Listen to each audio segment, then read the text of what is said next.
मेरा नाम डॉक्टर राहुल सिन्हा है। मैं डायरेक्टर हूँ सिनर्जी ग्लोबल हॉस्पिटल का। मैं एक ऑर्थोपेडिक सर्जन हूँ और मेरी फील्ड ऑफ स्पेशलिटी है joint replacement, arthroscopy, sports medicine and spine surgery. Orthopaedic जो डिपार्टमेंट है इसमें हर दिन नए नए एडवांसेस आ रहे हैं। शुरुआत में तो ये सर्जरी का ही पार्ट हुआ करता था। जब हम लोग पढ़ते थे, छोटी सी किताब हुआ करती थी एमबीबीएस में ऑर्थोपेडिक्स की। बट जब आप आगे एडवांस स्टडी एमएस करने जाते हैं तो आपको पता लगता है कि इट्स अ ह्यूज, बहुत बड़ा डिपार्टमेंट है, बहुत बड़ा ब्रांच है और इसमें हर दिन नए नए एडवांसेस आ रहे होते हैं। अगर आप पिछले 20-30 साल पहले जाएंगे तो बहुत सिंपल इलाज हुआ करता था। हाथ में फ्रैक्चर हो गया है तो प्लास्टर लगा देते थे। पैर में फ्रैक्चर हो गया है तो एक ट्रैक्शन होता है, पैर में बांध के बेड पे लिटा देते हैं। आप 2-3 महीने बेड पे लेटे रहे, उसके बाद जैसे भी हो टेढ़ा मेढ़ा आप चलना शुरू करें। ये पहले ट्रीटमेंट हुआ करता था, बट आज ऐसा नहीं है। इतने एडवांसेस आ गए हैं, हर दिन नए नए उसमें आ रहे हैं एडवांसेस। तो आप स्टार्ट करें तो जो होता है कि चार्ली साहब थे, एक जॉन चार्ली, उन्होंने हिप रिप्लेसमेंट को स्टार्ट किया था। वो इतना ही शानदार सर्जरी है, it has changed the lives of millions of people. इसे सर्जरी ऑफ द सेंचुरी भी कहा गया है। उसके बाद से देखें कि हर तरह के जो सर्जरीज हैं ऑर्थोपेडिक्स में वो बढ़ने लगी हैं। जो पहले सिर्फ आप प्लास्टर लगाते थे, अब हर चीज की सर्जरी हो जा रही है।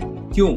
क्योंकि पेशेंट्स को आजकल चाहिए कि आप नए ट्रीटमेंट करें, उन्हें तुरंत आप बेड से बाहर निकालें, उनका पेन तुरंत खत्म हो, उन्हें तुरंत चलना फिरना शुरू कर दें। कोई 3-4 महीने बेड पे लेटा नहीं रह सकता है। इसमें हर दिन नए नए हम लोग ट्रीटमेंट्स ला रहे हैं। जैसे कि अब आजकल मिनिमली इन्वेजिव सर्जरी आ गई है। पहले हम लोग बहुत ही लंबे चीरफाड़ करके, स्किन काट के, मसल काट के हड्डी तक पहुंचते थे। काफी ब्लड लॉस होता था उसमें, फिर हम उसको इलाज करते थे। उसमें पेशेंट का रिहाब बहुत स्लो होता था, काफी दिन एडमिट रहना पड़ता था, चलने फिरने बहुत दिन बाद शुरू होती थी। बट अब जो मिनिमली इन्वेजिव सर्जरी हो रही है, जैसे कि आर्थ्रोस्कोपी, दूरबीन के माध्यम से जॉइंट के अंदर हम देख के हम इलाज करते हैं, उसमें कीहोल सर्जरी कहते हैं। इसमें एक बूंद भी ब्लड का लॉस नहीं होता है। पेशेंट का रिहाब बहुत फास्ट रहता है। पेशेंट को पैर को मोड़ना या चलना अगले दिन चालू हो जाता है। ये नई ट्रीटमेंट्स आ गए हैं। दूसरा अगर हम देखें तो ऑर्थोबायोलॉजिक्स और स्टेम सेल्स पे काफी काम हो रहा है, काफी रिसर्च हो रहा है। इसमें जो कार्टिलेज, हम लोग अब कहते हैं कि कार्टिलेज एक बार घिस गया तो दोबारा कुछ नहीं हो सकता, उसको रिप्लेस करना होता है। तो स्टेम सेल्स के माध्यम से हम लोग कार्टिलेज को दोबारा ग्रो भी कर रहे हैं। ये काफी एक new and advancing and exciting branch है। फिर हम लोग देखें तो जो 3D प्रिंटिंग कहते हैं, ये हमारे ऑर्थोपेडिक्स में आ चुका है। अब हम पेशेंट्स के लिए उनके स्पेसिफिक इम्प्लांट्स, उनके नी के लिए हम लोग ला सकते हैं। या कोई ट्यूमर है किसी का तो पूरा बोन निकालनी पड़ी है, तो पेशेंट स्पेसिफिक उनके साइज का